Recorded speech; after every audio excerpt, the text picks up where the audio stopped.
Saudações, estimado telespectador e os internautas também estão sempre ligados à programação da Strong Live. Estamos cá para trazer mais uma edição de Governação.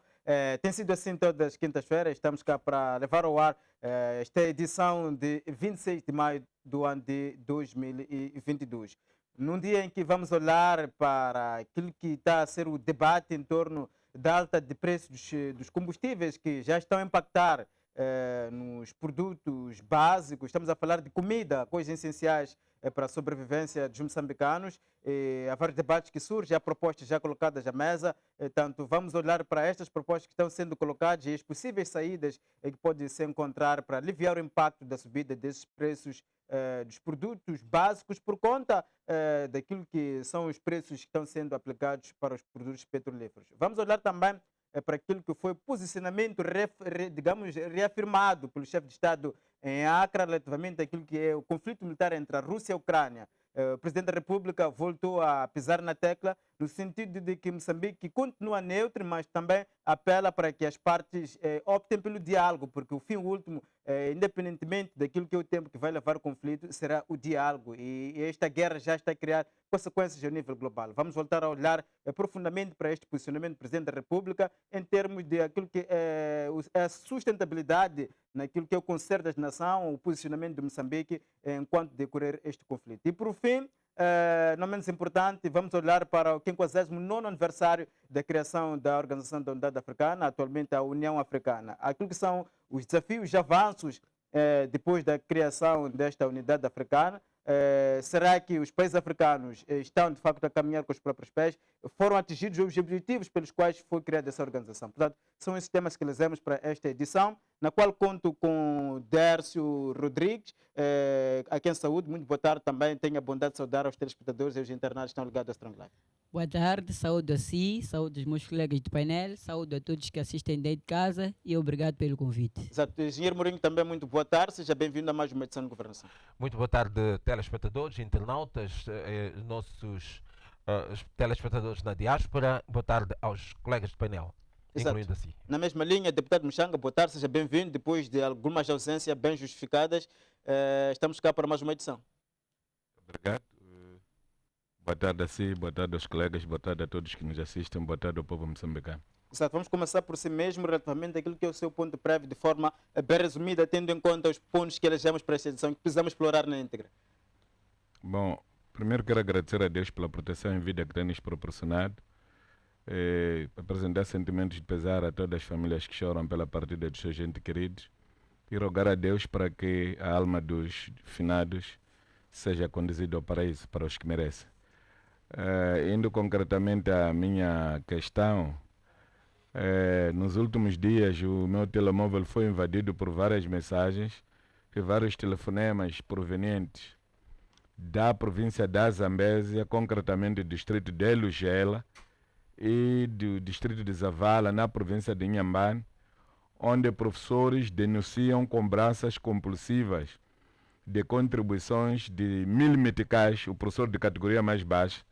O dinheiro começa de 1000 meticais, o professor com categoria um pouco maior, quem é dirigente, até 3000 meticais, que está a ser cobrado pelos diretores das escolas, diretores de ZIP, diretor distrital de educação, para ser entregue ao Partido Frelimo em apoio ao congresso deste partido.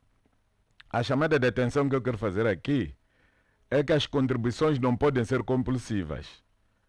Se as pessoas querem apoiar o partido, devem fazer de livre e espontânea vontade e nada de imposições administrativas efetuadas pelos diretores distritais, diretores dos serviços distritais de educação, diretores de ZIP e diretores das escolas. Eu queria chamar a atenção a quem de direito para que ponha termo a esta situação. É um roubo que está a ser perpetuado de dia em nome de um partido. E este é o mesmo partido que hoje nos arranja mais uma desgraça por não saber ser e estar.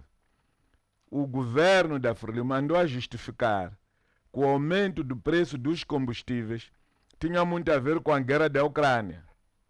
Sinceramente, quando eu fui ver os preços na tabela, o gás proveniente de Temane e Pande, distribuído em Maputo, também aumentou de preço. Há russos no meio entre Temane e Maputo? Não há nada disso. Há oportunismo excessivo, exacerbado dos dirigentes da Frelimo de roubar para o povo moçambicano. Portanto, mais uma vez, eu queria convidar os moçambicanos para estarem atentos às manobras que visam encher o bolso dos camaradas que querem nos roubar. Muito bem. Engenheiro, o seu ponto prévio? Muito obrigado. Eu tenho dois pontos pequenos, pontos prévios. Portanto, o primeiro tem a ver com o combate à corrupção. Primeiro, eu queria iniciar da seguinte forma. Eu queria enaltecer a política do governo no combate à corrupção. Portanto, uma das maneiras de governação, eu tenho citado isto muitas vezes aqui neste programa, uma das maneiras de governação, portanto, do governo atual, é o combate à corrupção. Este combate tem estado a ser feito e temos estado a assistir a muita gente a ser, portanto, ouvida devido a atos de corrupção. Mas devo aqui dizer que a corrupção está um pouco quase que em toda parte. O que eu queria aqui e agora recomendar ao governo é que apertar mais o cerco ao combate à corrupção. Digo isto porque muito recentemente, isto agora semana passada, houve uma situação em que um cidadão me contactou, porque eu sou comunicador de televisão, para poder falar sobre isto. Ele foi tratar um assunto, alguns numa das instituições de registro civil, aqui na cidade. Portanto, a ousadia do funcionário foi de tal ordem em que ele diz que, olha, a fila é esta, mas se tu me dás aqui 200 meticais, eu trato-te uma questão de uns minutos o teu documento. E ele diz que, olha, eu como tinha mais que fazer, não tive escolha, senão, portanto, aderir a esse ato. Tanto mais que eu até condenei e disse que não, ele está a ser corruptor e não devia continuar a fazer isto. Então, o que se verifica é que muitas instituições, falo se calhar na saúde, falo de instituições, portanto, de registros e tal, eu recomendaria ao governo, portanto, que apertasse o cerco à corrupção. Nem que para isso tivéssemos que implementar a inteligência, que é para detectar esses maus funcionários que andam a extorquir dinheiro, portanto, ao nosso povo. Portanto, este foi o primeiro assunto. E o segundo assunto que eu queria aqui colocar quero falar de uma nova modalidade de transporte que foi agora inventado pelo Elon Musk. Elon Musk é um cidadão agora naturalizado nos Estados Unidos da América, que nasceu em Pretória, na África do Sul. É o homem tido como o homem mais rico do mundo, com uma fortuna avaliada a 260 bilhões de dólares. E ele, portanto, colocou, portanto, como desafio a criação do Hyperloop. Hyperloop é uma modalidade de transporte. Qual é o objetivo desse transporte? É que de algum tempo a esta parte assistimos nos grandes megapolis. Megapolis são cidades super enormes, muito super povoadas, em que nas horas de ponta confrontam-se, portanto, com problemas de engarrafamento. Então, os cientistas têm estado a estudar uma forma de resolver este problema. Isto encontramos em Xangai, encontramos em grandes cidades como Nova York, São Paulo. Nas horas de ponta, as cidades ficam muito sobrecarregadas, muito saturadas de veículo. A China inventou aquilo que nós chamamos de ônibus ponte. Eu vou pedir à produção só para mostrar a imagem. Ônibus ponte, portanto, que estão a ver na imagem, consiste, portanto, nesta grande estrutura, esta plataforma, que ele passa, portanto, nas ruas sem interferir o trânsito, tanto mais que os carros ficam por baixo. É por isso que é o ônibus ponte. As pessoas entram lá para dentro deste veículo e andam em duas linhas férreas, portanto, percorre extensas avenidas. Mas este ônibus ponte tem um grande inconveniente, é quando se chega, encontra-se obstáculos como pontes que cruzam as avenidas ou mesmo linhas de alta tensão. Então, para este tipo de modalidade de transporte não serve. Então, agora o Elon Musk idealizou, portanto, o Hyperloop, que é um transporte de alta velocidade, que estão a ver aí na imagem, que ele circula, portanto, em túneis ou mesmo em grandes estruturas assim tubulares, com vácuo, portanto, dotadas de vácuo, e que eles chegam a atingir a velocidade de 1.200 km por hora. Portanto, do ponto A a ponto B, suponhamos Beira Maputo, levaria apenas 30 minutos. Muito mais rápido até do que o avião. Portanto, este tipo de transporte que já está a ser, foi idealizado e penso que está em regime experimental, já foi feito um túnel até 12 quilómetros e está em regime experimental, é o transporte do futuro. Chama-se Hyperloop e seja bem-vindo a esta grande inovação tecnológica que vai vir revolucionar, portanto, o transporte e resolver o problema, portanto, dos engarrafamentos nos grandes megapolis, aquilo que são as grandes cidades superpovoadas do mundo. Portanto, estes são os dois assuntos que eu trazia aqui como ponto prévio. Muito obrigado pela atenção. Exato. Obrigado, engenheiro. Naturalmente, uma tecnologia que para os moçambicanos ainda é uma utopia. Há tantos sonhos que fomos embutidos até aqui, nem água vai, nem água vem. Exato. Dercy, o seu ponto prévio para esta edição? Mais uma vez, obrigado. O meu ponto prévio está relacionado com o custo de vida em Moçambique, que não obstante está cada vez mais crescente e cada vez mais alarmante. O custo de vida não se discute a partir de hoje, mas o nível ou os níveis em que este custo de vida vai crescendo em Moçambique nos coloca numa situação em que descobrimos que, afinal de contas, parece que não somos cidadãos moçambicanos, somos vientes neste país. E há uma insensibilidade aqui por parte das estruturas competentes em relação a desenvolverem programas para que minimizem, pelo menos, o custo de vida para os moçambicanos. Não obstante, há meses atrás nós registramos grandes aumentos dos produtos alimentares. Isto também criou um alvoroço dentro dos moçambicanos, mas também atualmente ou dentro de dias estamos a registrar ainda essa semana o aumento dos combustíveis. E isto está a agravar cada vez mais a situação dos moçambicanos e isto cria de fato uma questão de insensibilidade em relação àqueles que deveriam trazer soluções para nós. Afinal de contas, estamos a registrar que não estão a aparecer, estão cada vez mais a propalar, é como se estivessem a propalar mais a pobreza dentro dos moçambicanos. Mas o que está relacionado com o custo de vida não é o fato simplesmente dos aumentos dos preços dos combustíveis, do gás, dos alimentos, mas é o argumento que o Presidente da República usou para justificar os aumentos dos combustíveis, por exemplo, em Moçambique. Ele fez o uso, recorreu àquilo que chamamos de direito comparado, que os preços atualmente aplicados em Moçambique são muito baixos em relação aos preços aplicados a nível da região. Mas o Presidente da República se esqueceu que a qualidade de vida, o modo de vida, o custo de vida, por exemplo, na África do Sul, não pode ser comparado com o contexto moçambicano. A questão, por exemplo, dos salários que dentro da região oferece, não se pode comparar com as questões ou as condições que o Moçambique vive ou que os moçambicanos vivem. Portanto, para mim, é uma narrativa muito abstrata, mas não concreta, porque não se pode fazer essa questão. Se nós tivéssemos, por exemplo, uma única tabela salarial na região, era possível fazer o direito comparado, porque não se justifica fazer o direito comparado com a África do Sul e Moçambique em relação aos preços aplicados de combustíveis, porque o custo de vida é naturalmente diferente dentro de toda a região. Então, para mim, é uma questão que o Estado, as entidades competentes devem ser mais sensíveis em trazerem soluções. Fala-se de FMI, fala-se da austeridade, é importante, mas para mim a austeridade devia ter sido desenvolvida no período em que a FMI não tivesse retornado ao financiamento. Então, são questões, para mim, que não trazem muitas soluções. O que se deve fazer é criar mesmo perspectivas,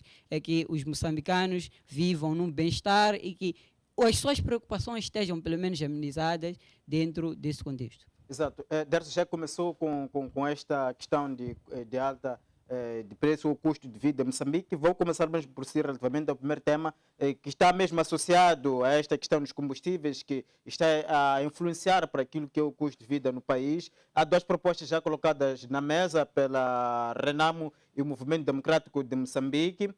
Já bem disse que o Presidente da República justificou-se a partir da Acre, onde se encontrava, quando se abordou esta situação dos combustíveis, o custo de vida, aqui a orientar que será necessário voltar a tomar medidas muito mais duras ainda para conseguirmos atravessar esse período crítico. Mas, enquanto isso, conforme já avançava, a Renamo diz que é preciso voltar a subsidiar as gasolineiras, enquanto o MDM sugere que se faça aquilo que é uma redução do IVA dos 17% para 12%. Essas duas propostas colocadas pelas bancadas da oposição, ou se quisermos pelos partidos da oposição, tem alguma sustentabilidade para ultrapassarmos este momento? Até que ponto?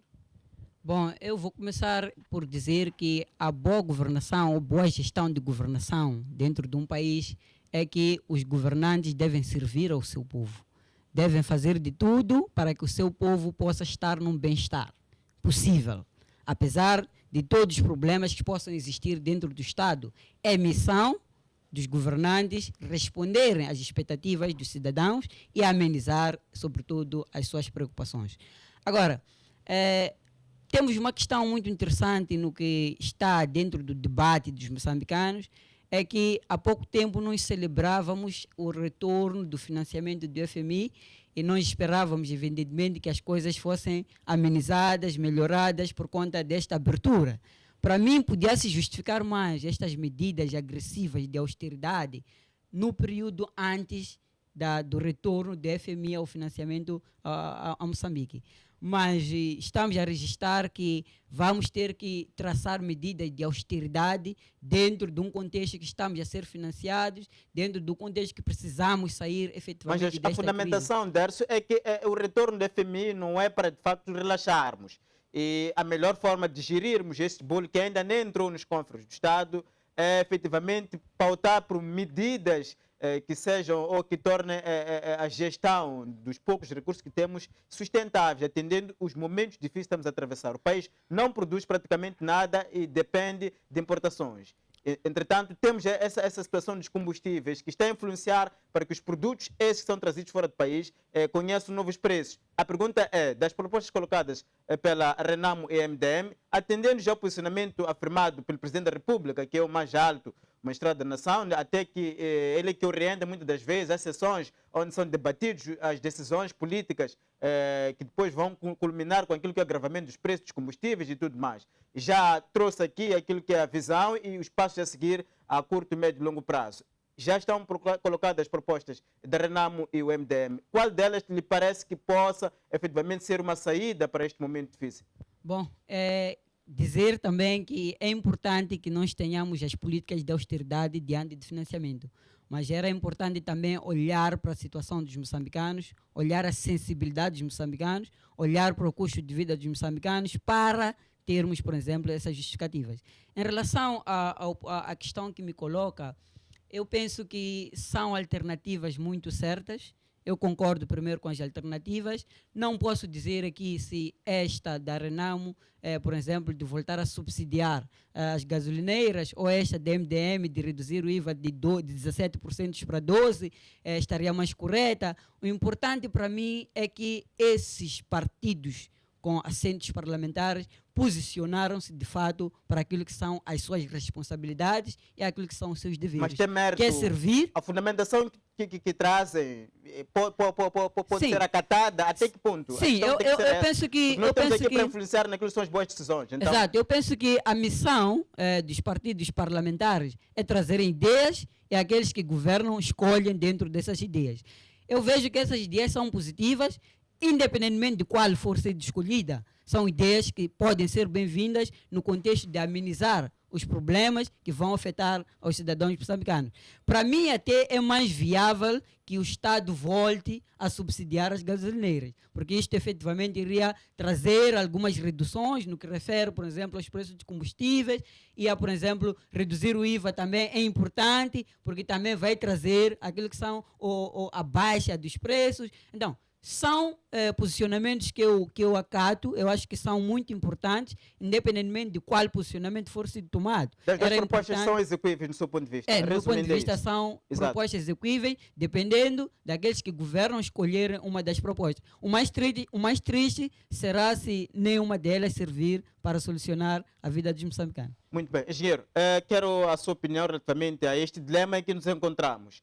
Já há propostas colocadas para tentar amainar este momento difícil que os moçambicanos estão a atravessar. A subida dos preços dos combustíveis diretamente afetam naquilo que é a disponibilidade dos produtos no mercado. Moçambique é um país que praticamente depende de outros para alimentar a sua população. Neste momento, há esta proposta colocada de reduzir o IVA dos 17% para 12%, enquanto que a Renamo defende que temos que retomar para a velha estratégia que tinha sido adotada de subsidiar as gasolineiras. Qual das duas propostas para si lhe parece mais sustentável e com algum mérito científico?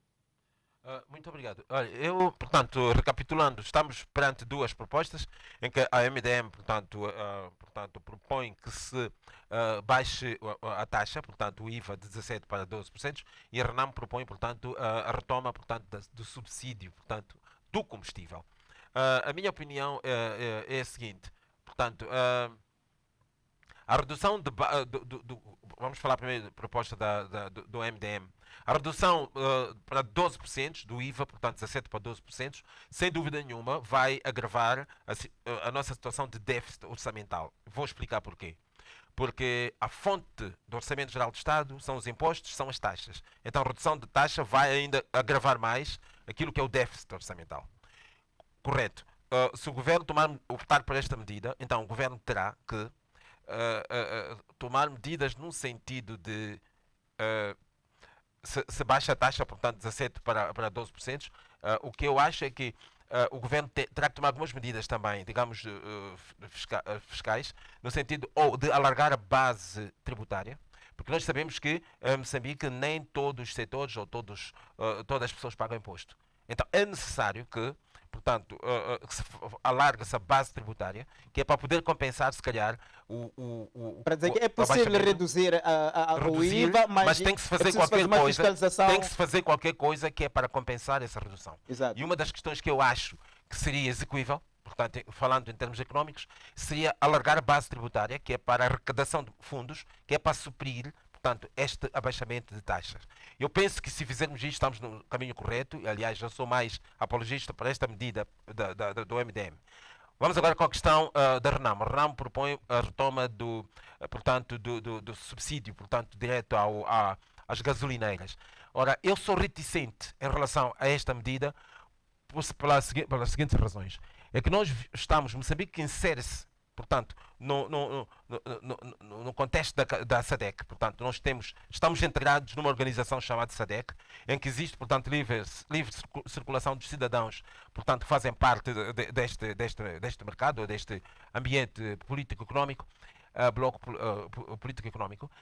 Da última vez que o Estado subsidiou os combustíveis, e porque não existem leis que proíbem os nossos, não digo concidadãos, mas os nossos vizinhos entrarem a Moçambique e comprarem, fazerem compras, então nós vamos ter imediatamente aquilo que se verificou no último subsídio, em que zimbabueanos, os cidadãos da Suazilândia e tal, entrarem então, nas cidades fronteiriças, era preciso comprar o combustível barato, porque se lá é mais caro, eles vão onde é mais barato. E da última vez que isto aconteceu, Moçambique saiu muito a perder, porque e não se esqueça de que esses cidadãos vêm com mais poder de compra do que os próprios cidadãos nacionais. É preciso ter cuidado e ter-se em conta isto, porque isto poderá ocorrer novamente. Para dizer que esta proposta não é de toda má, era preciso aqui sim, é preciso mais um conjunto de medidas ou regulamentos.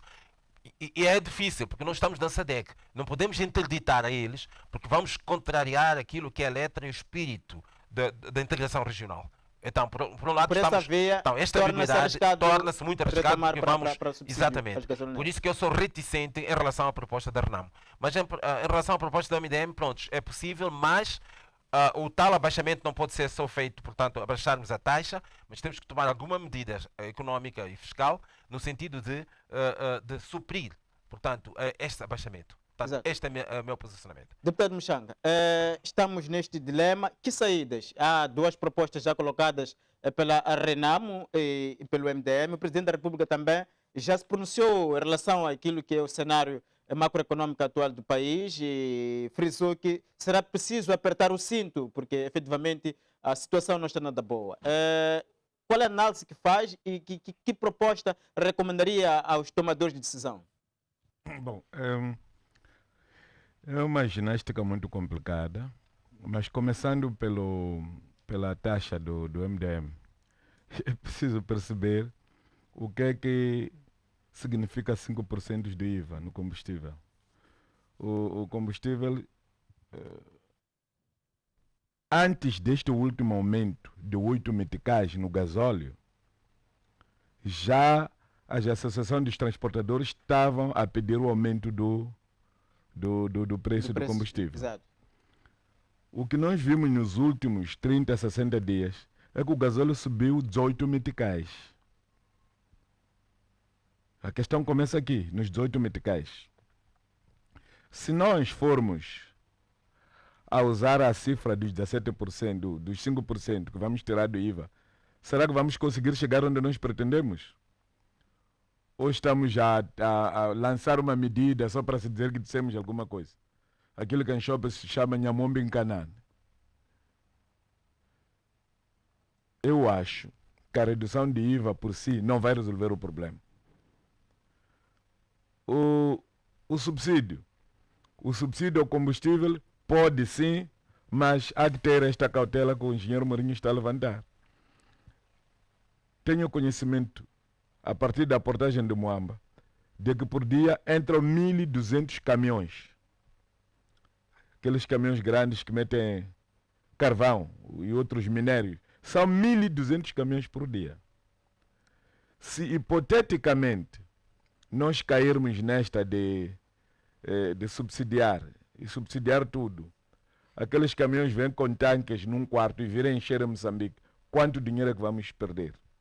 O que é que se pode fazer para evitar que aqueles caminhões abasteçam aqui dentro? E tenham de abastecer no seu próprio quê? No seu próprio país. Então, é preciso que haja este cuidado todo. Mas a questão da redução do IVA está muito longe de resolver o problema que nós temos. Outra situação é que o discurso do presidente perde valor quando se aumenta o preço do gás. Porque está-se a dizer que está-se a aumentar o preço do combustível por causa da guerra na Ucrânia. Ora, o gás que sai de Temane para Maputo, que é distribuído pela Maputo Gas Company, não vem da Rússia, não vem da Ucrânia. Qual foi a razão que levou o governo a aumentar o custo desse gás? O presidente da República acaba de inaugurar uma central de enchimento de gás em Nhambane, não sei se recordas. Transformação daquele gás em gás de cozinha. O gás de cozinha subiu. Se nós agora estamos a receber do gás natural nosso, parte desse gás transformado para servir de gás de cozinha, qual é a razão de aumentar o gás de cozinha? Portanto, a partir do aumento do preço do gás para a cozinha, aumento do preço do gás para as viaturas, o governo perdeu razão para justificar qualquer coisa que seja. Há um oportunismo excessivo aqui do governo. Eu acreditaria sim que houvesse aumento do preço do gasóleo, da gasolina e o preço do jet e do petróleo de iluminação. Mas não nas condições em que nós estamos. É vergonhoso. Petróleo de iluminação, 20 meticais numa sentada. Estamos a dizer o quê? Quer dizer, nós não temos noção do país em que nós vivemos. As pessoas não podem comprar combustível, não podem comprar gás de cozinha porque está mais caro. Não podem comprar petróleo para usar para uma estufa porque está muito caro. E depois nós queremos preservar as florestas. Temos que abrir mão num sítio. Deputado, está a querer dizer que era possível ter controlado essa subida e não chegar aos níveis em que chegou? Por exemplo, o caso do petróleo que faz referência aqui de 20 meticais, o próprio gasóleo, a gasolina, que até, inclusive, o governo diz que teve que, mais uma vez, retirar 4 meticais por litro, senão os preços seriam outros a esta altura. Por que é que tem que retirar preço na gasolina e não retira no gasóleo? As locomotivas que nós temos já andam de gasóleo. Os navios que nós temos já andam de gasóleo. Os comboios que nós temos andam de gasóleo. Os caminhões que transportam mercadoria andam de gasóleo. Os tratores que produzem usam gasóleo. As centrais elétricas usam gasóleo. As motobombas para irrigação usam gasóleo. Por que o governo foi a gasolina, não foi ao gasóleo? Se a produção aqui faz-se de gasóleo, não se faz com gasolina. Porque eles andam de Mercedes, que usa gasolina. É uma brincadeira, uma aberração. Eu nunca vi isto. Desde que nasci. Nós estamos a subsidiar uma área errada. Estamos a subsidiar o luxo, a curtição, em vez de subsidiar a produção. É isto. Não pode. Eu sempre tenho dito que o governo de Nunes, o grande pecado do governo de Nunes é que pisca a direita vira a esquerda. Pisca a esquerda vira a direita. Por isso, quando você cruza com o governante de Nunes, tem que ter cuidado. Porque você pode ser atropelado por eles. É por causa disso que nós temos polícia a querer balear bandido, balear cidadão, sem problemas. Não faz sentido nenhum o governo gabar-se porque está a subsidiar gasolina, em vez de subsidiar gasóleo. Não faz sentido nenhum aumentar o preço do gás, quando o gás é produzido aqui em Temane. Não há russo nenhum que está a atacar o tubo aqui. Então a guerra da Ucrânia não entra aqui. Tu estás a reduzir 17%, 5% no IVA. Ora, o trigo vai subir 60%. Agora está-se a trabalhar no sentido de a Europa se juntar para lutar seriamente com os russos para pelo menos libertarem as 25 toneladas, 25 milhões de toneladas de trigo que dizem que está a apodrecer na Ucrânia. Vai-se fazer isso. Há de morrer gente, o trigo vai chegar. Mas vai chegar com um custo de 60%. Como é que o meu povo vai poder ter garantia de comer pão? Portanto, quando nós falamos de más políticas setoriais, é exatamente isto. Para dizer que há mais produtos, que provavelmente há mais setores que vão precisar aqui de algumas políticas para refrescar neste momento. Agora estamos a falar de combustíveis, mas vem aí também o trigo, que é o produto essencial. Basta você mexer gasóleo, mexeu com toda a vida. A EDM, para andar a fiscalizar os carros que usam gasóleo. A PRM, para fazer patrulha, usa gasóleo. Os tratores que tiram lixo usam gasóleo. Os caminhões que carregam mercadoria de um canto para o outro usam gasóleo. O comboio que carrega mercadorias de um canto para o outro é gasóleo. Os navios que carregam mercadorias de um lado para o outro é gasóleo. Os grandes segredos estão no gasóleo. Exato. Engenheiro, faz também essa leitura de que o Executivo terá falhado aqui ao reduzir ou a retirar 4% na taxa de importação sobre a gasolina e não propriamente sobre o produto que constitui matéria-prima para fazer funcionar a economia como deve ser. Olha, o que eu queria dizer é o seguinte, é que, primeiro, dizer que estas subidas não dependem necessariamente do governo. Reparem que os dictames que determinam a subida de custos dos combustíveis, são situações conjunturais que ocorrem no mundo, portanto, são dinâmicas que ocorrem no mundo, e isto é que dita que o agravamento ou não, portanto, dos produtos Mas os petrolíferos. governos são É desafiados preciso ter em também a conta isso. tomar um posicionamento. Agora, o governo, se calhar, pode, nós não somos um país produtor de petróleos e os seus derivados, não somos, infelizmente não somos. E então estamos mercês, portanto, de qualquer tipo de flutuação pressária que houver, que aqueles que são produtores de petróleo, basta alterarem um pouco os preços, imediatamente isto induz-se imediatamente em nós, e o governo não tem como se não subir. Portanto, isto não depende diretamente da vontade política ou do governo, Com licença, o subir ou baixar. o gás Isso que é nós importante, estamos a sim. usar da Maputo Company Gás é produzido em Pande, não vem da Europa. O que é que motivou o governo a aumentar o preço do custo desse gás? Sabe que o gás extraído em Temane, eu não sou engenheiro de gás, mas o gás que é extraído de Temane, ele precisa de ser refinado para ter os parâmetros necessários para serem usados como gás doméstico. Não é extrair diretamente e usar. Nós não temos essa tecnologia. Bem, agora há pouco tempo o governo está a criar condições para que nas grandes cidades como Beira e Maputo nós Em possamos Nacala, também, encher. Nampula, Repare que o nosso enchimento. gás de cozinha era enchido na África do Sul e depois vinha por forma de importação para Moçambique, para consumirmos. Porque não tínhamos condições, digamos, técnicas e tecnológicas de transformar esse gás em gás, portanto, próprio para ser utilizado na cozinha. O gás que sai de Temane é gás bruto, que esse gás precisa ser refinado, ser trabalhado, ser adequado para que depois, e ser enchido nas garrafas, e isto requer que seja uma indústria de enchimento das Ainda não botijas de gás. acontece dentro do país. Ainda não. Agora, parece que acontece agora em Moçambique, em Maputo, já se enche, mas em pequena escala. Então, isto é agora que está a acontecer. Portanto, o governo está preocupado, está a fazer todo o esforço no Licença, sentido. Agora, e o gás de Temane não sai diretamente para a cozinha. E o gás das Então, viaturas? Pois, O gás das viaturas? Repare que os parâmetros, o gás das viaturas não tem a mesma marca que o gás das cozinhas. Sim, mas, São mas os também, gases têm marcas sim, diferentes. sim, Então é mas preciso o que gás, tenhamos- o gás Pois.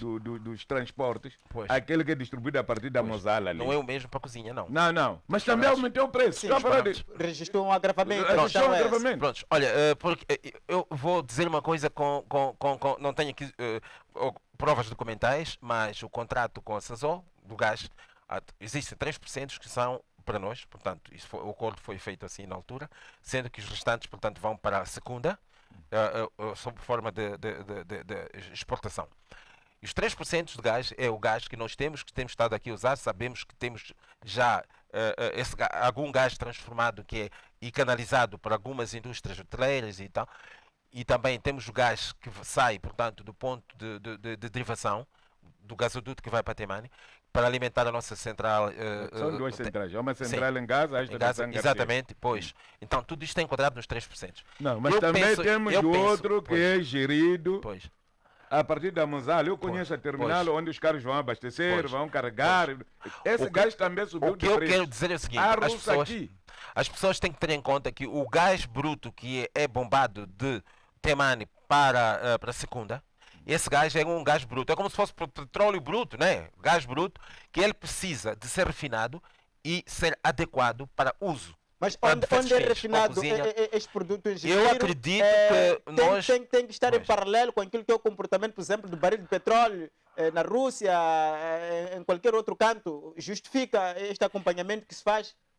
Bem, eu não vejo a coisa assim, a questão como o meu colega diz, de que não temos aqui a guerra da Rússia aqui entre Temane e Maputo.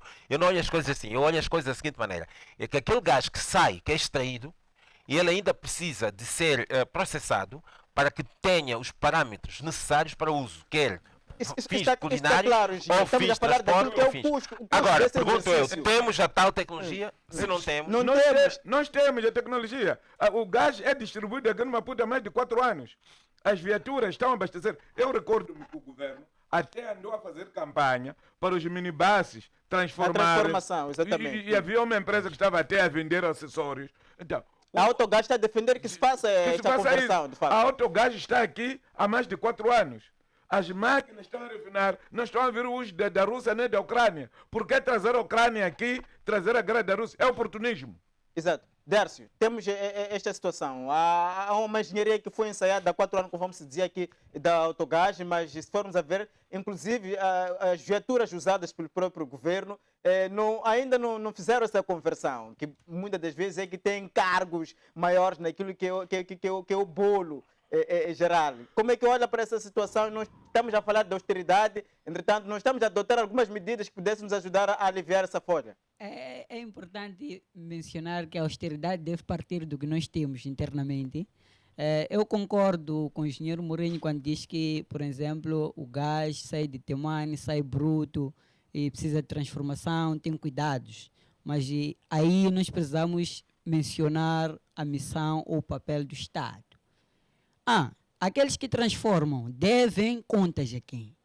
O Estado deve também intervir nessa situação com vista a amenizar o custo do gás que vai chegar à população. Quer dizer, não é só dizer que nós estamos a ter indústria transformadora, que nós não temos, mas nós temos alguém que zela por nós, que pode intervir numa situação para que o gás chegue em melhores condições para nós. Agora, não se justifica realmente um gás que nós produzimos aqui estar mais caro em relação ao gás que precisa de transformação. Nós temos gás que não precisa de transformação, mas estamos a registrar aumentos desse próprio gás. Agora, uma questão muito fundamental que precisamos mostrar aqui é relacionada aos interesses. Porque aqui não é só dizer que aumentou o gás. Por exemplo, esse que não precisa de transformação. Beneficia quem o aumento deste gás? Temos que começar a olhar. Porque estamos a falar, sobretudo, de alguns beneficiários dentro desses aumentos. Não são só aumentos parciais, são aumentos focados. São pessoas que não vão sentir na pele aquilo que são os aumentos. São pessoas que vão, por contrário, beneficiar-se desses aumentos em detrimento da pobreza da população. Então, é importante mostrarmos aqui que há um grande desinteresse por parte do Estado em trazer ou amenizar os problemas dos moçambicanos. Porque, em contrapartida, essas mesmas individualidades são detentoras desses empreendimentos e beneficiam-se, sobretudo, por conta desses aumentos, propalando assim o subdesenvolvimento e a pobreza na população. Deputado Muxanga, é praticamente também contornável aqui a subida novamente dos preços de transporte e parece-me que aqui a responsabilidade está sobre os municípios que devem decidir isso nas assembleias e enquanto o governo autoriza que se agrave os preços, é responsabilidade dos municípios debater, ver se há condições para que de facto haja esse reajuste dos preços de transportes. Não estará aqui o governo a fugir a responsabilidade ao atirar essa responsabilidade para as autarquias? É assim, as autarquias autorizam o aumento da tarifa municipal. Exato. A Assembleia Municipal da Matola vai autorizar o aumento da tarifa dentro do município da Matola. A autarquia de Maputo vai autorizar o aumento do preço dentro da autarquia da cidade de Maputo. O transporte que sai de Marraquene para Boane ou que sai de Matola para Manhissa, esse chama-se transporte interdistrital. Quem vai aumentar a tarifa é a Assembleia Provincial, neste caso de Maputo. Agora, o transporte interprovincial deverá ser o governo central. A boa lógica que a FEMATRO deveria usar era primeiro o governo central aumentar o preço a nível do transporte interprovincial, depois seguir o interdistrital, depois do interdistrital terminar o municipal. Mas não é isso que se verifica, a pressão maior está nas zonas urbanas. Por quê? Porque o governo está a procurar espalhar a culpa, fugir da sua própria responsabilidade. Quando chega o momento de aumentar o preço do combustível, as assembleias municipais não são chamadas, nem são achadas. As assembleias provinciais não são chamadas, nem são achadas. Nem nós que somos deputados da Assembleia da República não somos achados, nem somos chamados. Porque se tivessem trazido este debate à sede do Parlamento, deveriam ter nos explicado qual é a razão de aumentar um preço de gás. Porque o que dizem lá é guerra da Ucrânia. É guerra da Rússia com a Ucrânia. Guerra da Rússia com a Ucrânia. Entre Pande e Maputo, há russo aqui. Oportunismo. Volto a si, esta questão de reajuste dos preços dos transportes é praticamente inevitável e parece que essa responsabilidade recai sobre os municípios. Coloco de novo essa questão, o deputado Michel colocou assim, que era a sua visão em relação àquilo que é o mérito que o governo praticamente teve que lançar esta responsabilidade para as autarquias. É verdade, o deputado Michel explicou como é que acontece no nível distrital e provincial, mas sentimos que o impacto daquilo que é o preço de transporte ressente-se mais nas zonas urbanas, onde as pessoas diariamente têm que fazer 3, 4 viagens para chegar aos pontos de trabalho, aos pontos comerciais e tudo mais. Bem, eu penso que uma parte explicou o excelentíssimo deputado Muxanga, portanto, como é que funciona, portanto, e a responsabilidade a quem cabe, portanto, no caso do município, no caso, portanto, de interprovíncia. Não terá sacudido água de capota aqui o governo? Não, eu não diria que é assim. Eu volto novamente àquele meu discurso de que, olha, esta questão tudo parte da subida de combustível. A subida de combustível não depende de uma vontade política ou expressa do governo. Isto é uma posição. Está claro, agora, já esgotamos esse ponto, engenheiro. Naturalmente, a subida de combustível impõe é que autoriza a atualização dos preços. De outros itens também. De que o transporte, por exemplo, faz parte. Sim. Também agravamento no custo de comida. Porquê? Porque essa mesma comida é transportada, portanto, transportada do ponto A, B, C e D, e naturalmente com os devidos. Incorpora-se também custos de transporte, portanto, de manuseamento dessas comidas, e naturalmente é por aí, não é por causa da guerra na Ucrânia, mas é toda uma dinâmica, toda uma situação conjuntural que acontece partindo, portanto, do preço, do custo do combustível. O combustível sobe, então um pouco sobem outros itens também. A descentralização daquilo que deve ser a atualização dos preços de transporte para as autarquias, ao nível dos governos distritais e provinciais. O que eu queria dizer é o seguinte, é que a subida dos transportes é consequência da subida dos combustíveis. Isto está diretamente ligado. Mas depois, A subida da comida está relacionada com a subida também do petróleo, do combustível. desculpe, Porque existem comida que não são produzidas aqui, por exemplo, que são produzidas em Gaza, que vem para Maputo. São Mas a partir do transportadas momento e que sobe o naturalmente- preço do combustível, significa Pois. que para Com licença. transportar essa comida de Gaza Pois, para Maputo, desculpa. o custo é outro. sim, é Custa assim. outro, e daí é que há agravamento. Com licença, é Não é a assim. guerra da Ucrânia, não, Com necessariamente, licença, mas... isto é assim. Yeah. O governo faz aqui, quando apresenta um desconto para a gasolina de 4 meticais e no gasóleo não apresenta nada. O que transporta a comida, o que alimenta o trator, o que alimenta a motobomba, é o gasóleo, não é gasolina. O que é que motivou o governo a subsidiar a gasolina do que o gasóleo? 2. Tu tens carros aqui que usam gás, mas cobram o mesmo preço do carro que usa gasolina e do carro que usa gasóleo. Onde está o rácio? O preço é mesmo? Sim, Gás? o preço de Gás? chapa. O preço, O preço de não chapa vai é o mesmo. diferenciação. Significa que se há beneficiário aqui, Quer dizer, é de quem de isto- facto está a Isto é operar. confusão. Depois este governo tem azar Mas, porque geralmente- gostam de estar em comícios geralmente o gás a é mais tentar barato. explicar O gás é mais ações macroeconômicas que não percebem. Então, olha, Engenheiro, sai fora, eu sei. vai ver o minibus. Senta no minibus todo dia de ver onde é que vai abastecer. O minibus que abastece gasolina, o minibus que abastece gasóleo, o minibus que abastece gás, cobra o mesmo valor. O que eu Agora, sei, o que é que está a acontecer mesmo? a experiência Então, que eu essa tenho- teoria de que o gás vai tornar a nossa vida mais É uma barata utopia. é mentira. Exato. Olha, Deve para finalizarmos eu este só queria ponto. dizer, desculpa, eu Exato. só queria dizer que, por exemplo, se formos olhar assim para alguns países onde também usam gás O gás nos veicular. transportes, o que eu sei é que o gás sempre é relativamente mais barato que a própria gasolina. Agora, eu não sabia que realmente aqui está-se a praticar o mesmo preço. Mas há de haver uma razão, se calhar. Não há razão para- nenhuma, nós não temos ninguém que controla nada. Eu não, neste quero, eu governo. não quero especular, mas para que as autoridades ligadas ao petróleo e gás emitirem uma tabela pressária assim, há de ter alguma razão. Eu não quero especular, não tenho razões para dizer se realmente há um aproveitamento ou não, mas eu penso que basearam-se talvez com alguma realidade concreta. Se calhar o custo bruto é Exato. que está influenciado Chama o portanto, pela Castigo determinação do Nhamani, custo. da Eu não FEMATO, queria- pois. para aqui, para vir te explicar isso. Muito bem. Por que é que os carros, transporte, Movidos a gás veicular, movidos a os gás, preços os são os movidos a mesmos. gasóleo e gasolina, enquanto cobram o mesmo preço ao passageiro? Exato. Dércio, esta questão de subida dos preços de transporte, que é de facto uma situação que vai se ressentir a qualquer momento naquilo que de facto é a vida, sobretudo dos que vivem nas grandes cidades. Como contornar isso? O governo tirou ou não responsabilidades aqui para as autarquias? Bom, eu quero começar por dizer, chamar Mas muito rapidamente novamente, mesmo a sua análise para chamar passar- novamente a responsabilidade dos interesses por parte do Estado em subsidiar, por exemplo, a gasolina do que o gasóleo. É interesse do governo ou dos governantes subsidiar a área em que eles melhor se beneficiam e não olhar essencialmente para aquilo que é o povo. O povo vive a partir do gasóleo.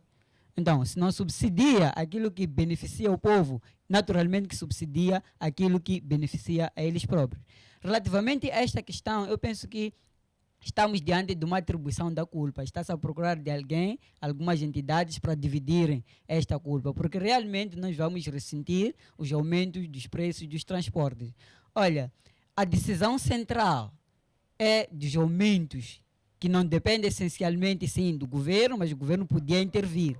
Agora, se nós estamos a dizer que já existe uma decisão final, central, de que os preços vão aumentar, o que é que nós esperamos de exigir do município que também precisa regularizar o preço dos transportes? Nós vamos aqui estarmos a debater com o município X, mas o problema aqui não é o município. O problema aqui é o poder de decisão central. Nós já temos aumento de combustível, não temos nada que ir ao município reclamar as taxas de transporte. Isto é automático, para dizer que estás a procurar naturalmente aqui atribuir-se a culpa por parte de algumas entidades que vão zelar por regulamentação das taxas de transporte. Exato.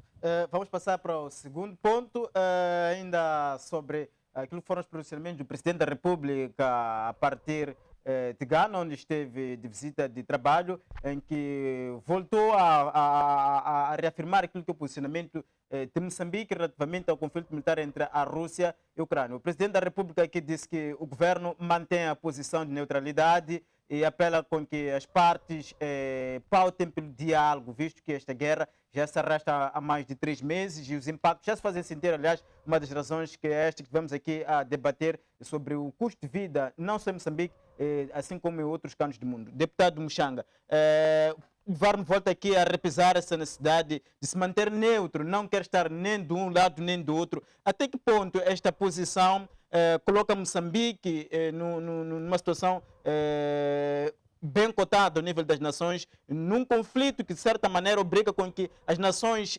se posicionem? É uma decisão estúpida que me envergonha, porque o presidente da República andou a choramingar em toda essa década, quando a Tanzânia disse que queria ficar neutra em relação ao conflito de Cabo Delgado. Não recordam disso? Não recordam disso? Este news andou a chorar quando a Tanzânia disse: nós queremos ficar neutros em relação ao conflito de Cabo Delgado. Toda a gente andou a chorar aqui. Tá, como quem diz, quem não está comigo está contra mim. Sim, sim. Até porque chegou-se a acusar a Tanzânia de ser o centro de treino.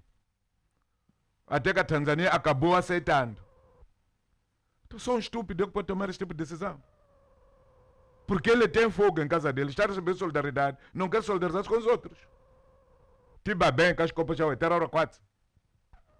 No mundo globalizado, esta posição sustentável tem que... Fora o mundo globalizado, ele agora tem solidariedade dos outros aqui. O que é que custa dizer que a Rússia não está a fazer bem porque está a atacar um país soberano? Porque ele está a pedir apoio. Ora, nós temos sorte, porque os europeus pensam bem. Porque se os europeus pensassem como o presidente Nyusi pensa, era retirar $1 milhão que estão-lhe a dar para suportar as forças que estão-lhe a ajudar lá, para vermos onde é que ele iria. Quer proteger a sua amizade pessoal com Putin. O que é que a Rússia já deu a Moçambique gratuitamente nos últimos anos? O que nós recebemos não foi da Rússia, foi da União Soviética. Se ele não conhece a geografia militar, que vá à escola aprender. Rússia como tal nunca deu nada. Quando tentou apoiar em Cabo Delgado, mandou aqueles mercenários que saíram a correr lá. Nunca. Então, confundir a União Soviética com a Rússia, só um ignorante é que pode fazer isso. Seria fundamental o governo, de facto, assumir aqui uma posição. Tem de assumir uma posição concreta e clara. A Rússia está a praticar crimes, está a agredir um país soberano. Não pode fazer isso a Rússia. Sabe, esta coisa de criar desestabilização. Se a Ucrânia quiser, também pode desestabilizar a Rússia. Está ali o Ruanda a desestabilizar Zaire. Se nós vermos em matéria de dimensão e população, a República Democrática de Congo e Ruanda, qual é o país que é mais grande? Está a conseguir paz o Zaire porque tem dimensões maiores? Então, quer dizer, sabe, eu não sei como é que algumas pessoas nasceram. Ele próprio andou a choramingar quando a Tanzânia disse: eu não entro. Porque a Tanzânia não quer fechar a fronteira. A Tanzânia está a deixar. A Tanzânia, como país irmão, deve nos ajudar. Agora ele não quer ajudar. O que é isto? Exato. Engenheiro, a sua leitura em relação àquilo que é este cenário em que o conflito militar entre a Rússia coloca o mundo inteiro, todos os países, com indicação, sobretudo, de alguns países que eram tidos como aliados da Rússia, a se juntarem à NATO. O presidente da República aqui diz que Moçambique mantém a neutralidade. Muito obrigado. Primeiro devo dizer que, olha, eu, com todo o respeito à opinião do meu colega que acabou de falar, eu tenho uma opinião divergente, contrária à opinião do meu colega, porque se calhar eu tenho outra perspectiva de visão sobre aquilo que está a acontecer no contexto internacional e mais moralmente entre a guerra Rússia-Ucrânia. Eu vivi 12 anos na Rússia e conheço algumas situações geográficas destes dois países. Já estive na Rússia, já estive na Ucrânia. Mas o que eu queria aqui dizer é o seguinte: tudo parte da votação que aconteceu na Assembleia Geral das Nações Unidas. E nessa Assembleia Geral, os países, portanto, que são um total de 180 Estados, há 3 opções de votos. Portanto, primeiro voto a favor, voto contra e o voto neutro, neutralidade. Portanto, os países são chamados a votar. Abstenção ou neutralidade. Os países são chamados, são convidados a se posicionarem nestas três perspectivas. Moçambique, dentro daquilo que nós podemos saber, enquadrado, portanto, naquilo que são interesses de Moçambique, interesses nacionais, votou, portanto, como neutro, né? Portanto, assumiu a posição neutra e não só, e deu indicações ou deu recomendações que os dois beligerantes sentassem e optassem pelo diálogo como fim, portanto, para resolver ou redimir este conflito. Então, este é o posicionamento de Moçambique. Mas esse é um posicionamento de um país que está a concorrer para ocupar um cargo não permanente é por isso que eu comecei que tem guerra e deve receber solidariedade. E eu comecei por dizer que há três possibilidades de votação. Estamos a querer olhar para aquilo que é a coerência daquilo que é uma decisão tomada e também repare que dos 180 países que estiveram presentes na Assembleia Geral das Nações Unidas para votar, para condenar a agressão da Rússia à Ucrânia, 141 votaram a favor de condenação à Rússia. Votaram, portanto, 4 países que votaram contra, incluindo um dos países, a Eritreia, país africano. Votou contra. Moçambique assumiu neutralidade nessa questão. E vou a África do Sul é um dos países também que posicionou-se no estou errado. Moçambique tem relações de cooperação económicas, políticas com a Rússia e com a Ucrânia, tanto mais que em termos comerciais, relações comerciais também com a Ucrânia. Não se esqueçam que eu vou já falar muito rapidamente que Moçambique a Rússia e Ucrânia são dois países que constituem centro de produção mundial de trigo e de fertilizantes. E os fertilizantes que nós usamos na nossa agricultura. Sim, e cevada. Os fertilizantes e também o trigo que nós temos, que nós usamos para a nossa alimentação, provém desses dois países. Eu tenho aqui alguns números que depois vou citar. Moçambique tem relações de amizade com os dois países. Então, perante essa situação, portanto, de agressão da Rússia para a Ucrânia, e se calhar analisado aquilo que foram os propósitos que levou a essa... Moçambique optou pela neutralidade. Portanto, é uma posição de Moçambique e está de acordo com interesses nacionais. E há coisas que se calhar nós não somos diplomatas, não entendemos, mas este posicionamento de Moçambique não foi dado assim por acaso. Isto não foi dado também de ânimo leve. Então Moçambique assumiu isto e o presidente agora, muito recentemente, quando esteve no Senegal, esteve agora em Accra, e ele voltou a reafirmar esta posição. E ele não pode, de forma nenhuma, mudar desta afirmação, porque este é o posicionamento do governo de Moçambique. É um posicionamento soberano e que nenhum país tem que condenar isto, porque, como eu disse, são três opções de coisa. E Moçambique posicionou-se com neutralidade. Desculpa, eu sou deputado eleito na República de Moçambique, estou contra a posição do governo. A posição está errada. Porque no dia que o mundo repostar, Moçambique não vai conseguir vencer guerra sozinha em Cabo Delgado. Exato. Uma pessoa que tem uma situação... Moçambique andou a choramingar aqui, porque Tanzânia disse: eu quero neutralidade, não quero meter nisso.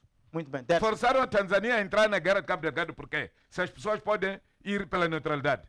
As implicações do governo estar a assumir essa posição de neutralidade numa altura em que o mundo é chamado a dizer alguma coisa com vista a pôr fim a este conflito militar. Basta simplesmente apelar ao diálogo ou é preciso fazer algo muito mais no sentido de condenar ou estar a favor do outro? Eu penso que há um problema por parte do nosso Estado na interpretação da Constituição da República. Uma das questões fundamentais que está patente na Constituição da República é que Moçambique é um país contra a guerra.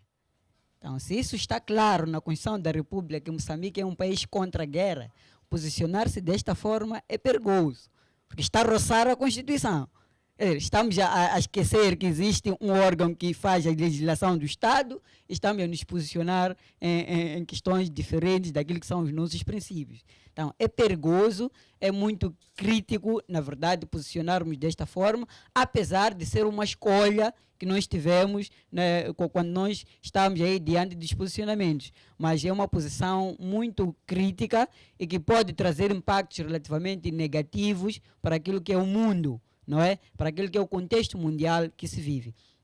Agora, eu tenho duas visões diferentes em relação a este posicionamento. Uma das questões que temos que perceber é que eu não concordo, primeiro, quando o deputado Muxanga diz que Moçambique não tem relações históricas com a Rússia. Uma coisa eu concordo, está claro, a União Soviética é que apoia Moçambique durante a luta de libertação, mas a União Soviética tem a cidade-chave, tem um país-chave que lidera e que responde pela União Soviética. E neste caso estamos a falar da Rússia. Então, existe sim aqui uma relação histórica, mas bastante forte entre Moçambique e a Rússia. Apesar da Rússia não apoiar Moçambique como particular, apoiar como União Soviética, mas o poder de decisão da União Soviética era a Rússia, naturalmente. Agora, eu acho que é uma posição que mina, sobretudo, os interesses de Moçambique, as petições de Moçambique diante do mundo internacional. Por que é que eu digo isto? Olha, nós estamos numa situação em que há uma guerra, naturalmente que todo cidadão consciente deve posicionar-se contra a guerra. Eu acho que o debate aqui que devia aparecer era sobre a autonomia que Moçambique tem para discutir essas questões.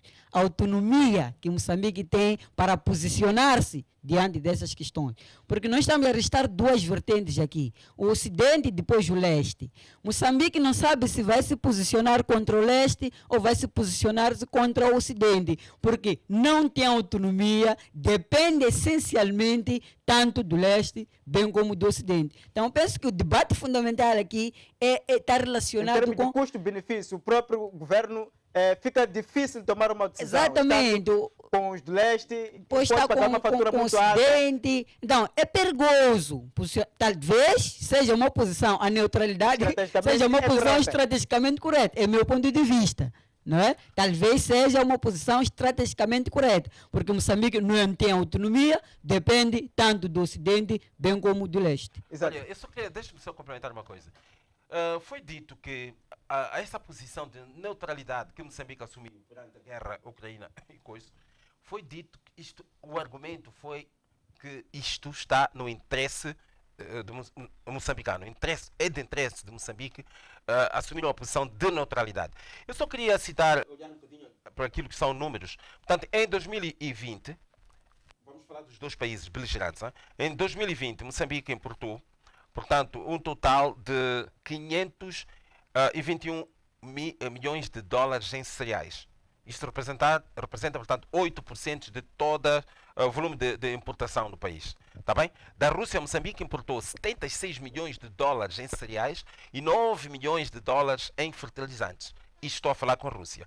Agora, em relação à Ucrânia, Moçambique, portanto, 19%, portanto, Moçambique importou em relação a 21,7 milhões de dólares em cereais e também qualquer coisa assim em fertilizantes. Vocês sabem que fertilizantes é extremamente importante, crucial para a agricultura. Porque se nós vamos praticar agricultura sem uso de fertilizantes, o resultado é que a colheita não será, tardia, tudo bem. sem dúvida nenhuma. E nós importamos desses dois países que são amigos de Moçambique, temos interesses em importar. Eu gostaria de fazer Suponhamos uma que nós pergunta. tivéssemos...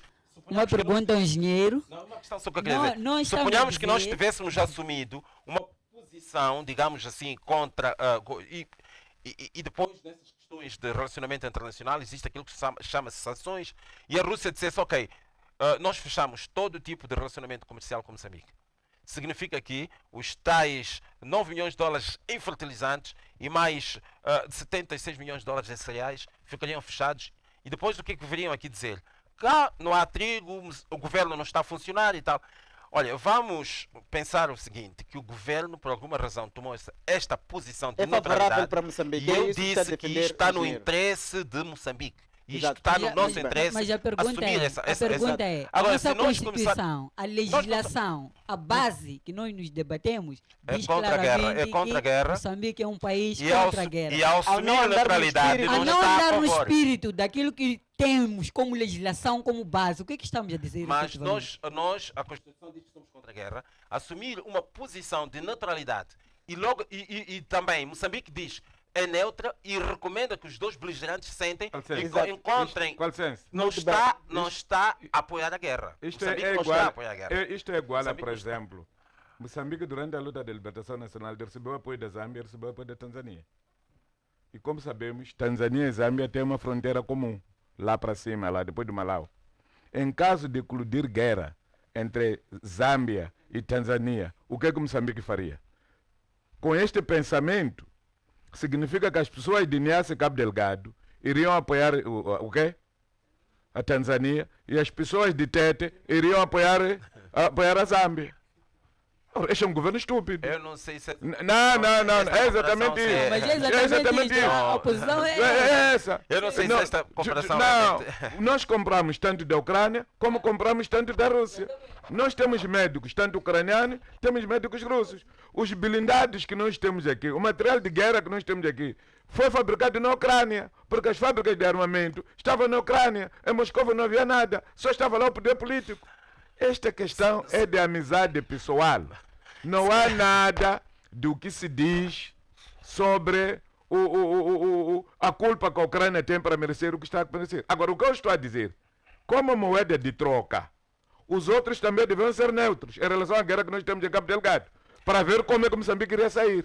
Exato. Vocês Então, sabem- isto aqui é uma teoria muito errada. Eu conheço-me bem com o engenheiro. Conheço-me bem contigo. Há um conflito entre vocês. O meu papel não é dizer, epá, já está cambochado. O meu papel é encontrar uma maneira de te convencer que você está errado e pede desculpa porque o engenheiro é mais velho do que você. E depois, no outro lado, eu dizer ao engenheiro, o engenheiro é mais velho, mas em algum momento excede, os miúdos vão te faltar respeito. Eu posso não dizer isso aqui em público. Mas o nosso governo não pode fazer o que está a fazer. O nosso governo, nos últimos anos, recebe mais apoio da Europa. Esta guerra que nós temos em Cabo Delgado, os europeus estão a pagar $1 milhão por dia. Isto é igual a recusar dar apoio a um padrinho que compra fato para si, paga salão de casamento, aluga limusine, compra roupa da noiva e paga hotel para você dormir. Em relação aos Exato. dados aqui trazidos pelo engenheiro, Muito eu rapidamente, volto a Jess, para ressaltar passar aquele para os ponto pontos. que eu estava a colocar. Tem a ver com autonomia. Está a É, mostrar aqui efetivamente. dados de exportações, dólares. Depois são coisas que foram pagas, mas gente. nós é autonomia. Desculpe, É posicionamento em autonomia. Samara Machel, de manhã levantava no estádio da Machava a dizer abaixo o partido. Aqui na UNL, aqui, estavam a fazer despacho para os mineiros entrarem lá. E ele à noite perguntava quantos mineiros meteram.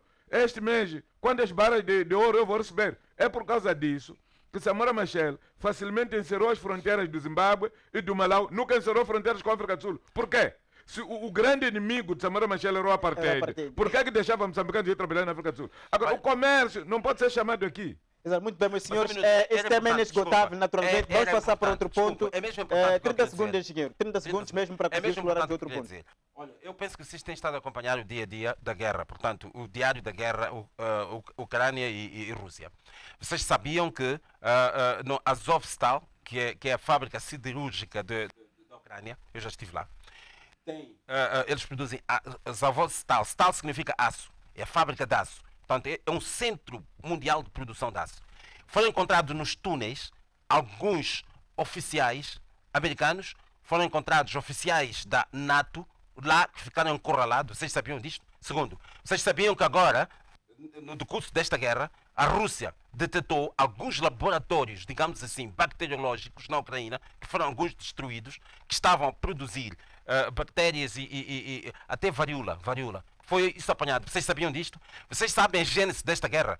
A Rússia quer evitar que a NATO coloque uma base na Ucrânia. A distância que vai de Moscovo até Kiev, que é a capital, é como se fosse uma puta beira. E a NATO, que já devia ter sido extinguida com a extinção da União Soviética, mas prevalece agora, está a ser um problema para o Ocidente, para a Europa, A NATO quer alargar, portanto, quer fazer Já cerco à Rússia. alargou, a Finlândia já está Cercar, lá. quer cercar a Rússia. 1.400 quilômetros. Que Mas o culpa tem a problema não Rússia? é E a Rússia NATO. não aceita, desculpa, a Rússia não aceita. Então vai ter que não- matar todos os finlandeses. Não aceita de ânimo leve que a NATO começa a proliferar bases em volta do seu território. É uma questão de segurança nacional da Rússia. Então, é preciso conhecer bem a gênese desta guerra, conhecer porque que a Rússia está a agredir, porque está agressivo, porque a Rússia está Mas numa é esse situação... posicionamento que estamos Então, aqui a e a procurar Rússia perceber se tentou primeiro, por via Moçambique de diálogo, entende de fazer facto que com a que Rússia está a a agredir a Ucrânia. Ucrânia... Não, engenheiro. Desculpa. Muito bem. Por via de diálogo, a Rússia tentou falar com a Desculpa, Ucrânia de boas com maneiras licença. para não aderir à NATO. Vizinho, A Rússia com alegando, licença. a Ucrânia Engenheiro. alegando soberania, Enchi. insistiu que tinha que estar na NATO e o Putin não teve outro caminho senão partir para a agressão para evitar o pior. A NATO estabelecesse na Ucrânia. Mas a e NATO depois agora vai segurança vai nacional da ocupar Rússia. 1.400 quilômetros a partir da Finlândia. É preciso. Mas Então Putin também- não conseguiu nada. Mas também eu penso Exato. que o debate não é Mas sobre a pronto. NATO. Nós queríamos perceber aquilo que é o São outras posicionamento. implicações. Exatamente. Não tem nada. Mas Não tem nada. se nós quisermos Não é perceber verdade e isso. discutir Vamos passar a para o terceiro NATO, ponto. Não é aí podemos verdade. concordar. Em mas estamos a 2015 discutir o anexou Crimeia. posicionamento de Crimeia o que é que Moçambique. tem a ver com a NATO? Exato, muito bem, meus senhores. Vamos passar para o terceiro ponto que tem a ver com o 59º aniversário da criação da Organização da União Africana. São 59 anos que assinalam-se numa África ainda a braços com conflitos, instabilidades, com terrorismo a expandir-se cada vez mais para vários países. Moçambique é um exemplo, efetivamente, deste mal que se chama terrorismo. Engenheiro, como é que olha para aquilo que efetivamente foram os objetivos traçados a quando da criação dessa organização? 59 anos depois, o que é que foi conseguido e será que ainda está-se a seguir aquilo que eram os ideais dos precursores que libertaram o continente africano? Primeiro devo logo começar assim dizer que a União Africana existe, portanto, há 59 anos, como se referiu, que foi a 25 de maio de 1963, que quem foi a pessoa que idealizou foi Haile Selassie, que era o imperador etíope na altura. Então, ele é que propôs, chamou para a Etiópia, portanto, cerca de 32 representantes do governo dos países da África, e nessa reunião eles instituíram a União Africana e a partir dali foi criada a OA e mais tarde começaram a aderir outros países africanos e a OA foi crescendo. É importante referir que depois, sob proposta do saudoso Coronel Gaddafi, a 9 de julho houve uma reunião da OA, portanto em 2002, em que depois mudaram a OA para a União Africana, porque entendia-se na altura que os principais objetivos da criação da OA tinham sido alcançados, que é a descolonização deste continente, mas é verdade que desde essa altura, esta parte, não ficaram resolvidos todos os objetivos quando se criou a OA. Um deles é, portanto, a questão da definição o estatuto, portanto, o estatuto de Marrocos, portanto, ele está com o estatuto de Sara, né? Sara, é isto? Pois, ocidental, que é colonizada por o único país africano que colonizava, não ficou nunca definido até hoje. Era um dos objetivos que não foi alcançado, mas o que se verifica é que ao longo deste tempo todo nós não conseguimos alcançar os países da África, lutam ainda para alcançar a independência econômica. Isto não conseguiu a OA criar e além disto, o que verificamos agora ultimamente é o recrudescimento portanto, do terrorismo em alguns países, especialmente da África Ocidental e aqui na parte oriental, Moçambique, está a braços com problemas de terrorismo. Temos problemas de fome, guerra e pobreza que ainda graçam em África. Portanto, são aqueles objetivos que não foram alcançados ao longo deste tempo todo. E os países africanos desdobram-se em uma luta renhida para ver primeiro se alcança a independência económica.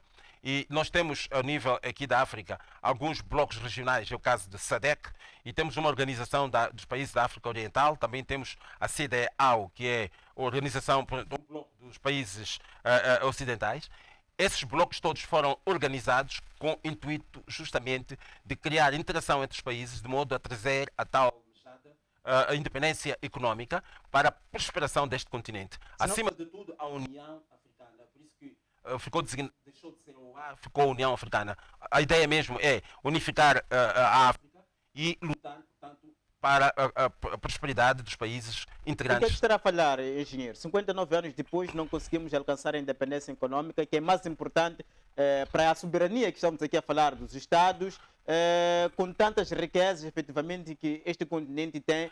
O que é que está a falhar? Olha, eu penso, diria assim em duas pequenas palavras, que é o seguinte, eu penso, isto é uma opinião pessoal, a leitura que eu faço, há muitas falhas nas políticas adotadas pelos países e, além de mais, há problemas de gestão político-económica, portanto, desses mesmos países. Então, isto é que tem estado a falhar e não possibilita aqui. Sabes que a África há muita confrontação interna. É verdade que a era dos golpes, houve um período em que eram muito sistemáticos. Os golpes de Estado. Até agora, alguns golpes de países Estado. onde é persistente isso são palcos sempre de golpe de Estado. Motivada devido à ambição exacerbada de alguns dirigentes africanos que derrubam outro que é para ir ao poder. Não depois será esta toma- culpa? Eu penso que isto também ditou muito o atraso para a África poder se emancipar economicamente e entre outros problemas. Mas há um problema principal que eu devo dizer aqui, que é o seguinte: o Ocidente e aquelas organizações que aparentemente aparecem em África para nos apoiar, para nos ajudar, eu penso que eles também são um fator que travam o nosso próprio desenvolvimento. Eles vêm com o papel de que vêm ajudar-nos a desenvolver, mas eu tenho estado a dizer, sou apologista de que ninguém, senão nós mesmos, vamos sair do buraco em que nos encontramos. Exato. Podemos ter alguns apoios de investimento e tal, mas é um trabalho árduo e muito rigor nosso. Trabalho nosso. É que nós vamos sair do poço em que nos encontramos. Muito eu bem. penso assim. Deputado Muxanga, 59 anos, é este continente africano em que os líderes libertadores sonharam a independência econômica que tanto se fala. O que é que estará a falhar para que estejamos ainda dependentes do Ocidente? Bom, primeiro, a OUA desenhada nessa altura não tinha os países que tem. Agora, a União Africana tem mais 2 países. A Eritreia surgiu depois disto, não existia a Eritreia. E depois, agora, tem Sudão do Sul, que é o último Isso país. resulta da instabilidade dentro destes países. Não, é para dizer que eles tinham uma visão, que essa visão poderia não ser consentânea com aquilo que são as dinâmicas sociais e locais. É a razão pela qual, depois disso, em vez de tanta união, a Eritreia teve que se separar da própria Etiópia e lutou muito com a própria Etiópia. E veja que a Etiópia é um país que nunca sofreu colonização. O único país africano que não sofreu colonização é a Etiópia. E tem história até na Bíblia, onde Cristo cruza com uma senhora, trocam água, esta coisa da unidade. É um país que ficou independente em África. Nunca, a Etiópia nunca ficou Não, estava a dizer que a Libéria não, esteve colonizado, foi o país a ser libertado da aliás, colonização. Libéria foi um território que foi comprado para trazer escravos Pois. dos Estados Unidos da América que estavam a criar confusão, a serem devolvidos para a sua Foi o primeiro pátria, país a ficar independente para da a sua colonização pátria foi a mãe. Libéria. Por isso Foi essa colonizado. independência deles Pois. foi porque voltaram já com uma determinada organização.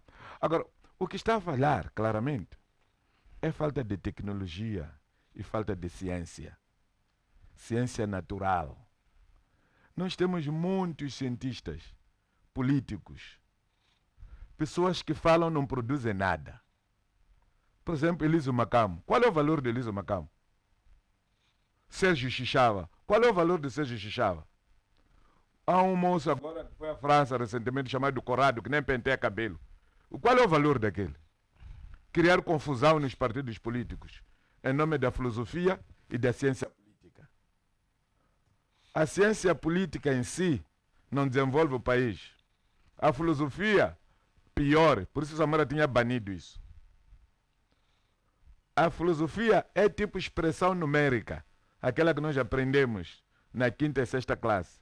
Ajuda a libertar as veias pensantes. Mas não há nenhuma operação que você vai fazer em expressões numéricas. Não há nada disso. Aquilo ajuda a te abrir. Pensamento do deputado Muxanga. Os Nós passos a seguir para que finalmente a África seja um país Vamos fazer independente aquilo que a economicamente. Coreia fez. A Coreia do Norte, a Coreia do Sul, a China e o que fez o Japão. Aqueles países asiáticos mandaram os seus para a Europa, foram aprender a ciência, foram aprender a tecnologia. E depois voltaram para os seus países. Os africanos, quando aprendem pouco, fica lá. Volta para a África para vir morrer. Quando já não aguenta fazer nada, já não tem valor lá. Até a mulher europeia que ele nasceu já lhe deu pontapé, incluindo os filhos. É quando volta. Então, nós não vamos chegar onde nós pretendemos. Está aqui a África do Sul. Por que está com aquelas metas hoje? O Zimbábue está ali. Por quê? Porque nem engenheiro agrônomo tem. O engenheiro agrônomo é um branco. A pessoa que sabe fazer seleção de semente é um branco. Nós temos que dominar isto. A ciência, a tecnologia. Para de facto avançar. Para podermos avançar. Não é por ter alguém que sabe interpretar os dados macroeconômicos, fazer conta. Sabe, o nosso país tem um problema. Neste país já não se produz. O próprio governo dá um incentivo. Porque é mais fácil arranjar 10 gajos da alfândega, deixar em Maputo, para eles alfandegar o arroz que vem do Paquistão ali no Porto, e arranjar 10, colocar na beira para o mesmo trabalho, e arranjar 10 para Nacala. Do que incentivar a agricultura para o técnico aduaneiro ir discutir com o agricultor que eu lavrei tantos hectares, as minhas perdas foram estas. Por isso, nós já não temos economistas agrários. Temos bancários que andam por aí. Porque é lá onde se conta dinheiro. Muito rapidamente, as universidades são a culpa ou é a culpa dos políticos para a África estar no estágio em que se encontra de estagnação e dependência? Bom, eu partiria do princípio de que primeiro mostrar a gênese da OA e Muito mostrar rapidamente, já de a facto, na natureza ponta das final. lideranças africanas. A África está num labirinto em que nunca mais vai sair. Oxalá que algum dia apareçam revolucionários, pensadores que tenham um pensamento panafricanista dos próprios africanos. Ainda ontem estava num debate com o Dr. Severino Nguyen, então eu percebi que a gênese da OA nasceu dos interesses ocidentais. O problema foi este. A primeira E continua proposta, nos interesses a ocidentais primeira até hoje. proposta da criação da unidade dos países africanos foi de Kwame Nkrumah, a criação dos Estados Unidos de África. Leopoldo II e Félix Obvinhal disseram não, por influências da França, da Inglaterra, disseram não, isto aí nós vamos criar depois, a criação da moeda única africana. Esse era um projeto desde a década de 60, mas depois foi um projeto adiado por conta de um fator fundamental. Nós nunca nos vimos separados do Ocidente, razão pela qual a dependência do continente africano ainda paira dentro do nosso contexto. É uma questão que nós só vamos superar a dependência.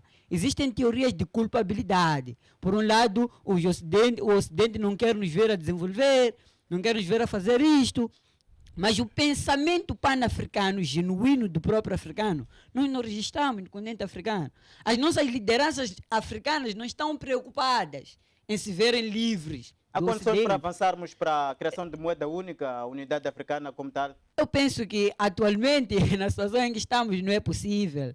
Porque por conta da alta capacidade de dependência que a África já criou. Mas também por vários elementos que têm a ver com a corrupção, com benefícios próprios, neopatrimonialismo, clientelismo.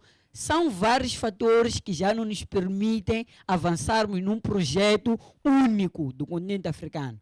Olha que se este projeto, por exemplo, da criação da moeda única, tivesse nascido do sentimento pan-africano de todos os líderes africanos a partir da década de 60, nós estaremos em estágios diferentes. Mas existiam líderes africanos que pensavam ainda com o Ocidente. Existiam líderes africanos que pensavam no pan-africanismo genuíno, na libertação da África do Ocidente. Portanto, é uma questão que nos mostra que a África está numa situação crítica porque não se viu emancipado do Ocidente. E não é vontade das nossas lideranças africanas emanciparem do Ocidente, porque o Ocidente vai injetar dinheiro, tal como foi afirmado, com as ONGs, vai financiar, isto Então vai o criar erro um das vício. lideranças vai continuar a perpetuar a situação em que se vive. Eu acho que vai criar um vício. Muito bem. Há uma situação recente que aconteceu que não foi muito debatida. Houve uma confusão no Parlamento Pan-Africano na África do Sul.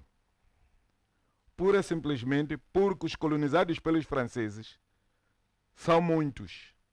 As colônias francesas são muitos. Então, eles querem que o presidente do Parlamento Pan-Africano seja sempre de colônia francesa.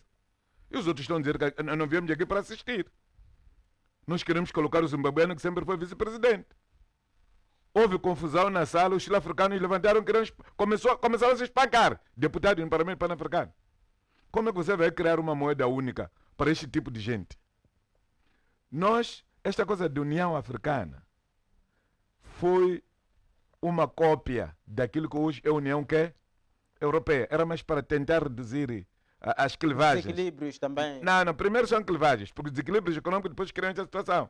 Por exemplo, nós temos muita gente a fugir para a África do Sul, porque a África do Sul, o seu subsídio para o desempregado é cerca de 5, 6 mil meticais, enquanto nós que pagamos aqui nem 900 chegam. Onde é que as pessoas vão? Esta zona da fronteira, Moamba, Namaasha, Matutuine, as pessoas vivem mais na África do Sul porque lá recebem subsídios. Voltam para Moçambique para serem enterrados. O único país que aparentava estar bom era a África do Sul, era o Zimbábue. Tanzânia não está bem, Zaire não está bem. Só para dar um exemplo, o país mais populoso da África é a Nigéria, né? Exato. Nigéria não está bem, tem muitos desequilíbrios econômicos. Então a África do Sul não vai conseguir pagar só a fatura daqui da África Austral.